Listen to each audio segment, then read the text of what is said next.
Assalamualaikum ji, this is Waqas Khan. Welcome to another blog. FATF, FATF यही 2 दिन से आप लोग सुन रहे होंगे न्यूज़ पे और बार बार ये न्यूज़ आ रही है कि पाकिस्तान को ग्रे लिस्ट से निकाल दिया है। बेसिकली ये है क्या FATF, भला क्या है, मैकेनिक्स ऑफ द गेम क्या है, इसका एक आम इकोनॉमी पे क्या फ़र्क पड़ता है और इसका क्या इम्पैक्ट है एक आम बंदे के पॉकेट के ऊपर, उसकी जेब पे उसका क्या इम्पैक्ट पड़ता है, वो सब मैं इस वीडियो के अंदर आपके साथ डिस्कस करूंगा। जो लोग इकोनॉमिक्स नहीं पढ़े हुए उनको बड़े आसान वे में समझाने की कोशिश करूंगा कि बेसिकली FATF की ग्रे लिस्ट से निकलने का फायदा किसी मुल्क को और उसके सिटीजन को कैसे है। इस वीडियो में मैं आपके साथ ये भी डिस्कस करूंगा कि पाकिस्तान को कितनी दफा FATF की ग्रे लिस्ट में डाला गया और उससे पाकिस्तान की इकोनॉमी के ऊपर क्या इंपैक्ट आया। तो ये सब नॉलेजेबल स्टफ जानने के लिए इस वीडियो के साथ बने रहिए और जो लोग नॉन सब्सक्राइबर हैं उनसे स्पेशल रिक्वेस्ट है यार, please do subscribe the channel. आपको नहीं पता है इस तरह के कंटेंट के लिए कितनी एफर्ट रिक्वायर्ड होती है, कहां से डेटा कलेक्ट करना पड़ता है और किस तरीके से आपको नॉलेज प्रोवाइड किया। सो प्लीज सब्सक्राइब के बटन को क्लिक करो यार, कम ऑन, चलते हैं टॉपिक की तरफ। FATF जो है इसे कहा जाता है फाइनेंशियल एक्शन टास्क फोर्स। 1989 में इस बॉडी को बनाया गया और ये पेरिस बेस्ड बॉडी है। इसको बनाने का मकसद ये था कि जो पूरी दुनिया के अंदर money laundering, terror financing, suspected way of transferring of money है, उसको किसी ना किसी तरह मॉनिटर किया जाए। इसको एज अ वॉच डॉग बनाया गया। लेकिन मैं सबसे पहले आपको यह बता देता हूं, FATF को जानने से पहले आपको यह पता जरूर होना चाहिए कि बेसिकली टेरर फाइनेंसिंग है क्या और मनी लॉन्ड्रिंग क्या है और उसका पाकिस्तान से क्या ताल्लुक था और पाकिस्तान को क्यों ग्रे लिस्ट में डाला गया। सबसे पहले चलते हैं टेरर फाइनेंसिंग की तरफ। टेरर फाइनेंसिंग का मतलब यह है कि वो कंट्री जो मुल्क में दहशतगर्दी को फाइनेंस कर रहा है, उसको पैसा दे रहा है, उसको सहूलत दे रहा है। मनी लॉन्ड्रिंग का मतलब यह है कि पैसे को इलीगल वे में ट्रांसफर करना, स्मगलिंग करना, डॉलर्स आपके इलीगल वे में आ रहे हैं, इलीगल वे में जा रहे हैं, उससे आपकी इकोनॉमी पे बड़ा नेगेटिव इंपैक्ट भी पड़ता है और उससे करप्शन और टेररिज्म को भी कहीं ना कहीं उसको हेल्प मिल रही हो। FATF के 39 टोटल मेंबर्स हैं और पाकिस्तान को 2008 में पहली दफा ग्रे लिस्ट में डाला गया, उसके बाद दोबारा 2017 में ग्रे लिस्ट में डाला गया। अगर सिर्फ इन दो टेन्योर्स को मिला के हम डिस्कस करें तो पाकिस्तान को $38 बिलियन का नुकसान हुआ है इन दो टेन्योर्स में। अब सवाल ये पैदा होता है कि पाकिस्तान को FATF की ग्रे लिस्ट में डालने से इकोनॉमी को कैसे नुकसान हुआ, पाकिस्तान की मईशत को कैसे नुकसान हुआ, वो भी $38 बिलियन का। वो मैं आपको बताता हूं।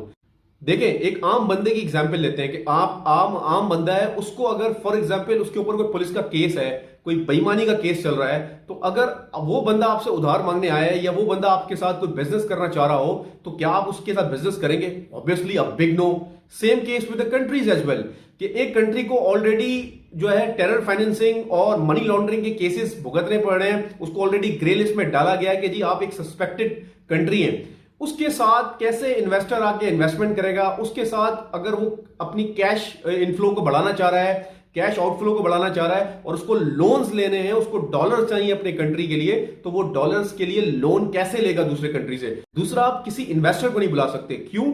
क्योंकि आपके पास एक जवाब ही नहीं होगा कि आप उनको कन्विंस कर सके और अपना पिक्चर भी क्लियर नहीं कर सकते। रीजन इज दैट कि आपको पहले ही लेबल किया गया है सस्पेक्टेड वे में। अब मैं आपको आसान जबान में समझाता हूं, जिन्होंने इकोनॉमिक्स को नहीं पढ़ा हुआ या जिनका दूर दूर तक इकोनॉमिक्स से कोई ताल्लुक नहीं है, कि एक बैंक ग्रुप है, अगर वो फॉर एग्जांपल इन्वेस्टमेंट करना चाह रहा है आपकी कंट्री में और वो जगह जगह पे बैंक्स खोलना चाह रहा है, तो वो क्यों आके यहाँ पे आपके मुल्क में आके बैंक खोलेगा जब उसको पता है कि आपका पास पैसा इन्वेस्ट करना सेफ ही नहीं है, आप टेरर फाइनेंसिंग करते हैं, आप करप्शन करते हैं, मनी लॉन्ड्रिंग करते हैं, तो वो आपके पास आके इन्वेस्टमेंट करेगा ही क्यों? और फॉर एग्जाम्पल चले वो कर भी ले, लेकिन उसके लिए वो कन्विंस कैसे होगा जब आप उसके पास इन्वेस्टमेंट का प्लान या प्रपोजल लेके जाएंगे? अब इससे मुल्क की इकोनॉमी पे क्या हुआ? एक तो आपकी FDI एक टर्म है जिसे कहते हैं फॉरेन डायरेक्ट इन्वेस्टमेंट, वो इफेक्ट मतलब जो बाहर से पैसा डायरेक्टली इन्वेस्टमेंट आनी है वो समहाउ कम हो जाएगी। उसकी वजह से डॉलर्स की समहाउ कमी हो जाएगी और उसकी कमी होने से आम बंदे की जेब पे क्या असर पड़ेगा? इन्फ्लेशन इंक्रीज हो जाएगी, एक्सचेंज रेट इंक्रीज हो जाएगा क्योंकि डिमांड एंड सप्लाई का गैप आ जाएगा, उसकी वजह से आपकी करेंसी के ऊपर दबाव पड़ेगा।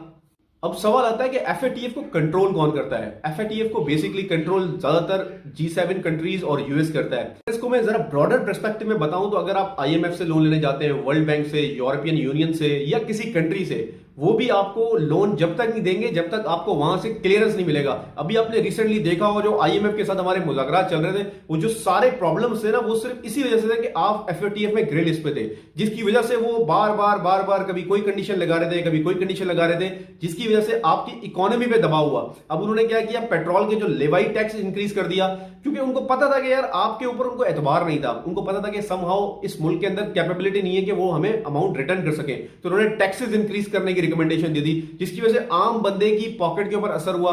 अब जो पेट्रोल आपको पड़ना चाहिए 170 रुपए का, 160 रुपए पर लीटर का, वो आप 225 रुपए का पे कर। इससे क्लियरली अंदाजा होता है कि एफएटीएफ का बहुत बड़ा रोल है पाकिस्तान जैसे कंट्री की इकोनॉमी के ऊपर। फॉरेन पॉलिसी का भी समहाउ एक बड़ा इंपॉर्टेंट रोल है एफएटीएफ की ग्रे लिस्ट में होने का या एफएटीएफ से ग्रे लिस्ट से बाहर होने का। खैर, at last not the least, Pakistan FATF की ग्रे लिस्ट से निकल गया है। बड़ी अच्छी खबर है ट्रेड के लिए, बिजनेस कम्युनिटी के लिए और फॉरेन इन्वेस्टर्स के लिए भी बड़ा मोटिवेशनल स्टफ होगा कि वो आके यहाँ पे इन्वेस्ट कर सकते हैं। I hope you like the video. See you in the next